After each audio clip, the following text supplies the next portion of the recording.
জামার প্রথম বোতামটা না ঠিক করে লাগান, তাহলে সব বোতামগুলোই কিন্তু একদম পুরো জামাটা পরা হয়ে যাবে। কিন্তু প্রথম বোতামটাই যদি গন্ডগোল হয় না, গোটাটাই খুলতে হবে। ফাইন্যান্সে অত টাইম থাকে না। আমি আজ থেকে ৩০ বছর বাদে যদি বড়লোক হই, তাহলে আজকের জীবনটা তো আমি উপভোগই করতে পারবো না। আপনি অন্যের থেকে বেশি উপভোগ করতে চাইছেন না নিজেও এনজয় করতে চাইছেন, সেইটা খুব বড়। কারা কারা মিউচুয়াল ফান্ডে আসবে, কাদের মিউচুয়াল ফান্ডে আসা উচিত? প্রশ্নটা হচ্ছে যিনি ইনভেস্ট করতে চাইছেন এখানে তাকে ডিসিশন নিতে হবে। তার কাছে দুটোই কিন্তু অজানা, তিনি মনে করেন আমি একটা জানি।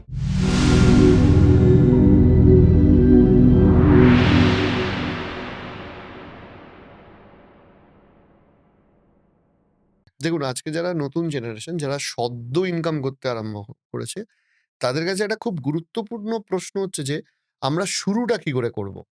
আমাদের যদি সাজেশন বলেন হুম। যে তাকে জেনারেলাইজ ওয়েতে তো এরকম যদি বলা হয় তাহলে একটা কথা বলি যে আমি আমার স্কোপ অফ অ্যাডভাইসের বাইরে গিয়ে বলছি যে সেটা হচ্ছে আগে আপনি নিজের জন্য ইনভেস্ট করুন, নিজের স্কিলের জন্য ইনভেস্ট করুন। কারণ আপনাকে ইনকাম দেবে কিন্তু আপনার স্কিল, সেই ইনকামটা আপনাকে ওয়েলথ ক্রিয়েট করতে হেল্প করবে। হুম। সেজন্য ফার্স্ট ইনভেস্ট করুন নিজের স্কিলের ব্যাপারে। হুম। এবার তার জন্য কি করুন, আপনি আপনার ইনকাম যেটা হচ্ছে সেই ইনকাম থেকে একটা পোর্শন সরিয়ে রাখুন। কাল যদি আমাকে একটা ডিগ্রি করতে হয়, আমাকে একটা কোনো কোর্স করতে হয়, তাহলে হতে পারে আমাকে কোনো একটা গ্যাপ দিতে হতে পারে আমার আজকে প্রেজেন্ট জবটা থেকে। তাহলে সেই সময়টা যাতে চলে যেতে পারে, খরচাটা যাতে চলে যেতে পারে, লোন যাতে না নিতে হয়। আমি বারবার বলছি লোনটা যাতে না নিতে হয়। দিয়ে আমি যাতে আমার নিজের স্কিলটাকে বাড়িয়ে নিতে পারি। কারণ আপনাকে ভবিষ্যতে ইনকাম বাড়ানোর জন্য ডিগ্রিটা নয়, স্কিলটাই দরকার বেশি আজকের যুগে। তো সেটা দেখুন। তারপরে যেগুলো করা উচিত সেটা আমি বলেছি এর আগে, একটা টার্ম ইন্স্যুরেন্স প্রোটেকশনটাকে আগে দেখা উচিত, হেলথ ইন্স্যুরেন্স, এমার্জেন্সি ফান্ড। আর অবশ্যই এই বয়সে আপনার বিভিন্ন শখ থাকতে পারে, বিভিন্ন জায়গায় ঘুরে বেড়াবো ইত্যাদি, ভ্যাকেশন। তো সেগুলোকেও অ্যাজ পার প্ল্যানিং যে করা যায়, জামার প্রথম বোতামটা না ঠিক করে লাগান, তাহলে সব বোতামগুলোই কিন্তু একদম পুরো জামাটা পরা হয়ে যাবে। কিন্তু প্রথম বোতামটাই যদি গন্ডগোল হয় না, তাহলে কিন্তু আর মুশকিল হয়ে যাবে। গোটাটাই খুলতে হবে। ফাইন্যান্সে অত টাইম থাকে না, লিমিটেড টাইম। হুম। সেকেন্ড হচ্ছে আরেকটা বিষয় খুব ইম্পর্টেন্ট, সেটা হচ্ছে আরেকটা একটা সেগমেন্টের মানুষ মনে করে যে যেই ধরুন মিউচুয়াল ফান্ড, স্টক মার্কেট, এগুলো তো লং টার্ম প্ল্যান। আমি আজ থেকে ৩০ বছর বাদে যদি বড়লোক হই, তাহলে আজকের জীবনটা তো আমি উপভোগই করতে পারবো না। তো যারা আজকের ডেটে বাঁচতে চায়, আবার ভবিষ্যতে ওয়েলথ ক্রিয়েট করতে চায়, তাদের জন্য কি বলবেন? সবটাই সম্ভব। আজকে উপভোগ কথাটা খুব রিলেটিভ। আপনি অন্যের থেকে বেশি উপভোগ করতে চাইছেন না নিজেও এনজয় করতে চাইছেন, সেইটা খুব বড় কথা। তো যদি আপনি অন্যের থেকে বেশি এনজয় করতে চান তাহলে বলব ভুল হচ্ছে কোথাও। আপনি নিজের ইনকাম বুঝে আপনি নিজে এনজয় করতে চান, তার অনেক রাস্তা আছে কিন্তু ভালোভাবে করা যায়। হুম। এরকম ভেবে নেওয়াটার কোনো কারণ নেই। যারা অ্যা মানি গ্রো করিয়েছে তারা কিন্তু কৃপণতা করে গ্রো করিয়েছে। এটা ভুল ভাবনা। কারণ তারা প্ল্যান ওয়াইজ চলেছে, অর্গানাইজড ওয়েতে চলেছে, নিজেকে কৃপণতা না করেই চলেছে এবং সেটা করা যায়। আমি আমার ইনকামের দেখুন, আপনার বাড়িতে ৩ টে ঘর আছে। ৩ টে বেডরুম, একটা কিচেন, একটা ওয়াশরুম। এতগুলো কেন? কারণ প্রত্যেকটার আলাদা, আলাদা পারপাস আছে। আমার ইনকাম থেকে আমার এই পোর্শনটা এতে যাবে, এই পোর্শনটা এতে যাবে। আর আমার নিজের ওয়ান্ট এর জন্য একটা টাকা যাবে। কেন আমি করতে পারব না? এটা বহুজন আমাদের সঙ্গে তো বহুজন রীতিমতো এনজয় করছেন ভালোভাবে। কোনো তো অসুবিধা হচ্ছে না কারুর। আরেকটা বিষয় হচ্ছে যে ডিপ্রিসিয়েটিং অ্যাসেট যেগুলো হয়, সেগুলোকে আ সেগুলো থেকে ধরুন টাকা বাঁচানোর উপায় কি? মানে ধরুন কেউ গাড়ি, ফোন ইত্যাদিতে অনেকের ওভার স্পেন্ডিং হয়ে যায়। সেইগুলো থেকে বাঁচার উপায় কি? ১ম হচ্ছে স্পেন্ডিং, যাদের ওভার স্পেন্ডিং হয়। আ আচ্ছা, ধরুন একজন ক্যাশে খরচা করছেন, আর একজন ডিজিটালি খরচা করছেন। কার বেশি হবে? ডিজিটালি। আপনার এক্সপেরিয়েন্স আছে এই নিয়ে? তারই আপনি জানেন যে কি করলে খরচাটা বেশি হয়? প্রত্যেকে জানে কিন্তু এটা। তাহলে ফার্স্ট ওইখানে গোড়ায় গলদটাকে কাজ করতে হবে। আমি ডিজিটালি করব না, করব। দেখুন, আমি টাকা যখন হাতে করে গুনে দিচ্ছি না, আমাদের বাংলায় একটা কথা ছিল না, থুতু দিয়ে গুনে দিয়েছি। হুম। হ্যাঁ? তো একটা পেন আছে। আর ডিজিটাল এসে গেছে, আজকে আর ওই পেনটা চলে টাক করে একটা দিয়ে দিলাম, হয়ে গেল। তাই আমি ছোট পোর্শন একটা টাকাকে আমি আমার সামনে রাখবো। আর বাকিটা কিন্তু আড়ালে রাখবো। আমার চোখের আড়ালে যদি আমি আমার টাকাকে না রাখতে পারি, আমি এক্সপেন্সেস কন্ট্রোল করতে পারবো না, অসম্ভব। হুম। এবার হচ্ছে যেটা আপনি বললেন যে এই ফোন কেনা বা গাড়ি কেনা ইত্যাদির পারপাসে, দেখুন এগুলোকেও তো খরচা করা যায় প্ল্যান করে। আমাদের সঙ্গে বহু মানুষ কিন্তু করছেন। প্রথম হচ্ছে যে আমার আজ দরকার আজ নেবো, এইটা হলে হবে না। তো একটু ওয়েট করে গেলে কিন্তু আমি নিজের পয়সাতেই নেবো এবং সেটার জন্য কোনো লোনের ট্র্যাপেও জড়াবো না। হুম। সেটার জন্য প্ল্যান করে নিয়ে করলে কোনোভাবে কোনো অসুবিধা হতে পারে না। এক্সাক্টলি। আর একবার যদি আমি ট্র্যাপে জড়াই, সেটা কিন্তু বেরোতে পারাটাও কিন্তু খুব মুশকিল আছে। কি হয় ধরুন বলছে আপনাকে ৫০,০০০ দিতে হবে না, আপনি ৫,০০০ দিন না, তাহলেই হয়ে যাবে। এই যে হুকটা, মার্কেটিং হুকটা আমরা খাচ্ছি, স্যার আপনার জন্য একটা প্রি অ্যাপ্রুভ লোন আছে। ওই প্রি অ্যাপ্রুভ ফিপ্টু কিচ্ছু না, আমি একটা প্রোডাক্ট হচ্ছি ওর। এই বেসিক জিনিসগুলো তো বুঝতে হবে।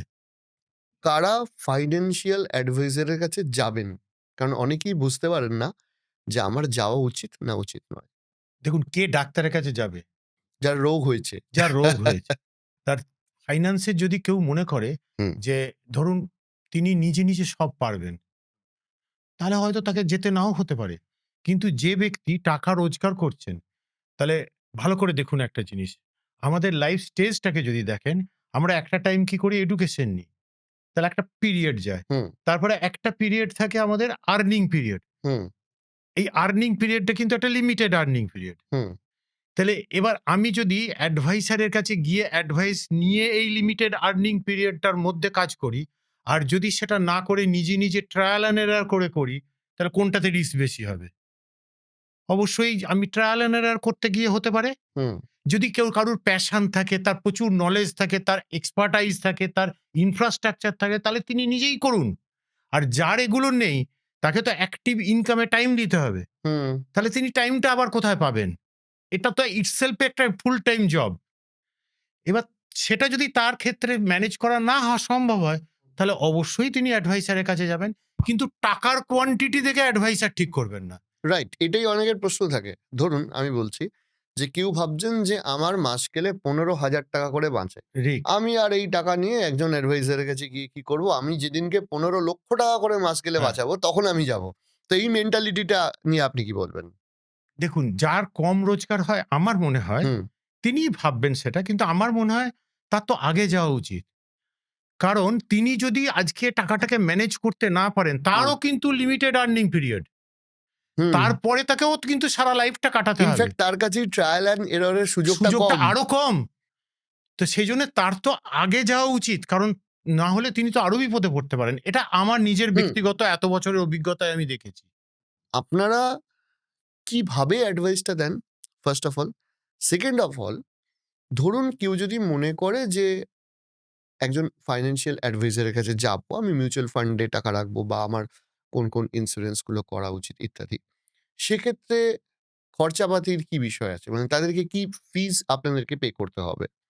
প্রথম আগে একটা জিনিস বলি, মিউচুয়াল ফান্ড প্রোডাক্ট গুলো কিন্তু ওভার দ্য কাউন্টার প্রোডাক্ট নয়, ওটিসি প্রোডাক্ট নয় যে আমি গেলাম একটা করে নিলাম। কেন? ভালো করে ভাবুন। একটু ডিটেইলে বলছি। হুম। দেখুন আমরা টাকা পয়সা রাখার ক্ষেত্রে যদি বলি কি, কি এভিনিউ মানুষ জানে বা করে, হুম। জমি, বাড়িতে মানুষ টাকা রাখছে। কত বছরের হিস্ট্রি? বহু বছরের। অনেকের ক্ষেত্রে ১০০-২০০ বছরের তারও পরিবারের বেশি। ইতিহাস থাকে। হ্যাঁ। গোল্ড, মানে বহু বছরের হিস্ট্রি।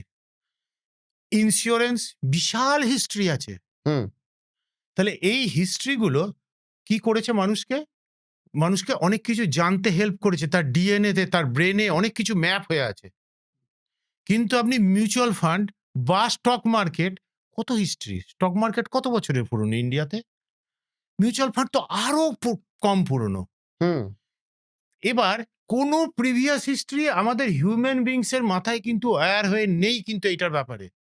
এবার যেটা হয়ে আছে সেটার সঙ্গে আমরা রিলেট করছি। হুম।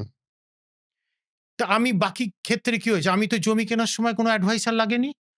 আমার তো গোল্ড কেনার সময়ও কোনো অ্যাডভাইসার লাগেনি। তাহলে কেন আজ আমি মিউচুয়াল ফান্ড করতে গেলে অ্যাডভাইসার লাগবে? হুম। কিন্তু ভুলটা হচ্ছে কি, ওগুলো মার্কেট লিঙ্ক প্রোডাক্ট ছিল না। এটা কিন্তু মার্কেট লিঙ্ক প্রোডাক্ট। তার মানে ভোলাটিলিটি আছে। অনেক আমি বেশি। একদিনই পুকুরে চান করতাম বা সুইমিং পুলে চান করতাম। কোনো প্রবলেম ছিল না। কিন্তু আজ আমি সমুদ্রে যাচ্ছি। রাইট। তাহলে তো আমাকে বুঝতে হবে। তাহলে এই যে মিউচুয়াল ফান্ডের প্রোডাক্টগুলো, এই জন্যে সেবি এই মিউচুয়াল ফান্ড কোম্পানি যে অ্যাডভাইস দিয়ে আনছে তাকে প্রোডাক্টগুলোতে, হুম। তাকে একটা মানি অ্যাসাইন করা আছে, তাকে দেয়। সেইখান থেকে আমরা ইনকাম পাই। আর ইন্স্যুরেন্স করালেও ইন্স্যুরেন্স কোম্পানি থেকেই কিন্তু তার থেকে কিন্তু কোনো টাকা কেটে নেওয়া হয় না। ধরুন এক ভদ্রলোক ১০,০০০ টাকা ইনভেস্ট করেছেন। তার সেই ইনভেস্টমেন্টটা বেড়ে ১২,০০০ হয়েছে। এবার তিনি টাকাটা তুলছেন। তো এরকম নয় যে তার ১২,০০০ থেকে আমাকে যেটা দেওয়া হয়েছিল সেটা কেটে নেওয়া হচ্ছে। না, একদমই তাই। তিনি সেটাই পাচ্ছেন। বোঝা গেল জিনিসটা? এইভাবে হয়। কারা, কারা মিউচুয়াল ফান্ডে আসবেন? কাদের মিউচুয়াল ফান্ডে আসা উচিত? কাদের মিউচুয়াল ফান্ডে আসা উচিত? মিউচুয়াল ফান্ডে সকলেই আসতে পারে। কারুর জন্যে বাধাও নেই, কারুর অবারিত দ্বার। প্রশ্নটা হচ্ছে যিনি ইনভেস্ট করতে চাইছেন, এখানে তাকে ডিসিশন নিতে হবে। তার হুম। কাছে দুটোই কিন্তু অজানা। তিনি মনে করেন আমি একটা জানি। কিন্তু দুটোই অজানা। তাহলে এবারে দেখুন, স্টক মার্কেটে ইনভেস্ট করতে গেলে আমাকে স্টকের ফান্ডামেন্টাল জানতে হবে। আমাকে তার টেকনিক্যাল অ্যানালিসিস কোম্পানি জানতে হবে। বেসিস জানতে হবে। কোম্পানি বেসিস জানতে হবে। ব্যালেন্স শিট রিড করতে হয় কি করে সেটা জানতে হবে। ওটাও ফান্ডামেন্টাল এর মধ্যেই পড়ে। তো এইগুলো আমাকে জানতে হবে। আরো অনেক কিছু জানতে হবে। নট অনলি দ্যাট, তার ইনফ্রাস্ট্রাকচার দরকার। যদি কারোর প্রচুর নলেজ থাকে, প্রচুর মানি থাকে, আর প্রচুর টাইম থাকে, এই ৩ টের কম্বিনেশন যদি থাকে, আর তার যদি প্যাশন থাকে, আমি বলব তার স্টক মার্কেটেই যাওয়া উচিত। হুম। যার প্রচুর টাইম আছে, মানি নেই, নলেজ নেই, হবে না কিন্তু। যার প্রচুর মানি আছে, নলেজ নেই এবং টাইমের মধ্যে অভাব আছে কোথাও, এই ৩ টের প্রপার কম্বিনেশন থাকলে এবং প্যাশন যদি থাকে, তিনি স্টক মার্কেটে যেতেই পারেন। কেন যাবেন না? এবার যদি আমার এইগুলো না থাকে, তাহলে আমার একটা ভেহিকেল রয়েছে, সেটা কি মিউচুয়াল ফান্ডের মাধ্যমে আমি যেতে পারি। হুম। মিউচুয়াল ফান্ডের মাধ্যমে আমি ইনভেস্ট করব বললে সেখানে কি রয়েছে? ধরুন আজকে আমি যদি রিলায়েন্স ইন্ডাস্ট্রি স্টক কিনি, তাহলে আমাকে ১৪০০-১৫০০ টাকা দিতে হবে একটা। হুম। মোটামুটি যখন যা মার্কেট যাচ্ছে। এবার আমি যদি মিউচুয়াল ফান্ডে ইনভেস্ট করি, তাহলে আমি ১৪০০-১৫০০ টাকাই যদি আমি দিই লার্জ ক্যাপ ক্যাটেগরি ফান্ডে, তাহলে আমি সেখানে রিলায়েন্স ইন্ডাস্ট্রিজ ছাড়াও আরো একগুচ্ছ বড়, বড় কোম্পানি পেয়ে যেতে পারি। হুম। এবারে তার সঙ্গে কি পাচ্ছি? একটা রেগুলেটরি ফ্রেমওয়ার্ক এর মধ্যে কাজটা হচ্ছে। তার সঙ্গে থাকছে একজন কোয়ালিফাইড বেশ কিছু ফান্ড ম্যানেজার রয়েছে, যারা ২৪ ঘন্টা এই ফান্ডগুলোকে ম্যানেজ করছে। এটা আমি স্টক মার্কেটে যেটা আমাকে করতে হচ্ছিল, এখানে তারা করে দিচ্ছে। এইরকম অনেক কিছু বা সুবিধা আমরা, ডাইভার্সিফিকেশনটাও পাচ্ছে ওই হ্যাঁ, ১৪০০ টাকার মধ্যে। অনেক কিছু সুবিধা আমরা পেতে পারছি। যেটা দিয়ে মিউচুয়াল ফান্ডে যে কেউ যেতে পারে। অ্যাকচুয়াল হচ্ছে ফাইন্যান্সিয়াল যদি কিছু কারুর বেসিক কিছু ফান্ডামেন্টাল জিনিস জানা থাকে, হুম। তাহলে তার কাছে এইটা ম্যাটার নয় যে আমি কোথায় যাব। না, আমি কাদের জন্য জিজ্ঞেস করছি, কারণ ধরুন আমাদের এখানে বেশিরভাগ যারা হয়তো আমার সাথে যারা অডিয়েন্স আছে, তারাও রিলেট করতে পারবে যে ফাইন্যান্সিয়াল অ্যাওয়ারনেসটা না আমাদের দীর্ঘদিন ধরেই বেশ কিছুটা কম ছিল। এখন ডিজিটাল মাধ্যমে মানুষ এই ইনভেস্টমেন্টগুলো জানতে পারছে। আজ থেকে ১০ বছর আগেও বেশিরভাগ মানুষ স্টক মার্কেটটাকে গ্যাম্বলিং মনে করত। ঠিক আছে? ঠিক। এবার মিউচুয়াল ফান্ড তো অনেক দূরের বিষয় সেখানে। কিন্তু আমি জিজ্ঞাসা করছি যে যারা ধরুন সেই অর্থে কিছু বোঝেন না, তাদের জন্য আপনি যদি বোঝান যে stock market versus mutual fund, তাহলে বেটার হয়। এটাই বললাম একটু আগে, হুম। যে আমি যদি স্টক বুঝি না সেরকম কিছু, তাহলে আমি একজন ফান্ড ম্যানেজারের আন্ডারে থাকা ভালো, না নিজে করতে গিয়ে এই জায়গায় গিয়ে ডুবে যাওয়াটা ভালো? হুম। এবং মিউচুয়াল ফান্ডে কেউ ৳১০০ ইনভেস্ট করতে পারে। মাসে। মাসে হোক, এমনি এককালীন এবং দিচ্ছে সেটা আপনাদের সেখানেও আপনারা অ্যাডভাইস করবেন। সবারই ক্ষেত্রে। যে খুব বড় টাকা ইনভেস্ট করছে তার ক্ষেত্রে আমি, আর অন্যের ক্ষেত্রে নয় কিন্তু হুম। এই ব্যাপারটা। এরকম বহুজন আছেন যে তারা তাদের কেওয়াইসি করা থেকে, মানে স্টার্ট থেকে তাদের ইনভেস্টমেন্ট চলেছে, এবং অনেকজন তারা আমাদেরকে শেয়ার করেছেন যে আমাদের ফ্যামিলিতে আমরা ১ম crorepati এই মিউচুয়াল ফান্ড থেকেই হয়েছে কিন্তু। তারা এই ছোট্ট হয়তো ৳২,০০০ ১ম এ ৳৫০০ এরকম করে করতে কিন্তু তারপর তার ইনকাম বেড়েছে, তার বাড়িয়েছে। এই 20 ইয়ার্স এর উপর আমি এই সেক্টরে রয়েছি। এখানে কিন্তু অনেক মানুষ আছেন, হুম। যারা কিন্তু এগুলোকে তৈরি করেছেন।